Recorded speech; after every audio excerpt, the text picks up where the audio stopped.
How can you tell the difference? Ooh, we got the ring. Now, how can we tell the difference between, when it's our true self speaking through or when it's the persona?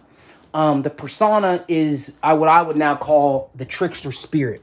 Okay, a spirit is nothing more than a thought form. Right? You create spirits all the time with your thoughts, right? Because you're creating out of thought of spiritual energy.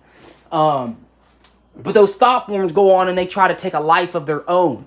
And what happens is those thought forms try to think that they're running shit. But here's the thing. Every thought form was created by a human.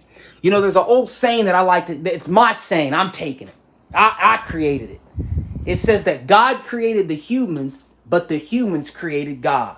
Now, I want you to rewatch that and let that sink not into your personality, but let that go into the light that's within you. That's already like, yeah, motherfucker, listen to that nigga's word. Don't listen to him. Listen to that word he just said, and then get that word and then let that do whatever it's got to do to you. Remember that. You know what I'm saying? Keep that flowing, right? You know what I'm saying? God created the humans, and the humans created God. If you don't get that, you don't get it. It is what it is. You know what I'm saying?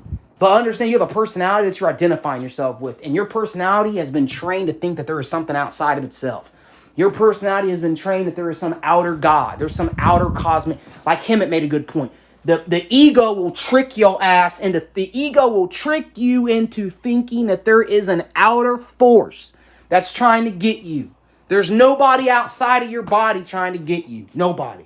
Everything happens inside the body and is projected outward. Okay? Science has got this already mapped out.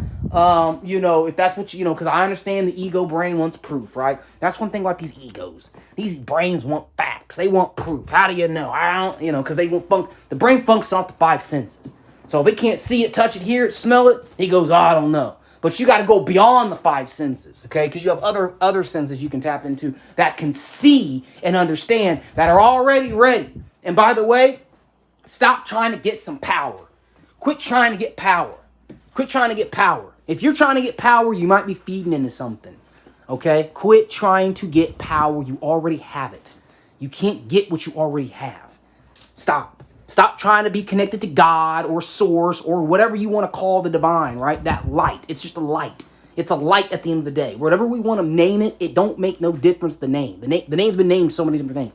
Don't quit trying to be connected to the light. You already are. By trying is your ego trying to connect something that it feels that it's separate from out of lack of what it feels. And there is no lack. That is the ego. The only suffering comes from an ego. Outside the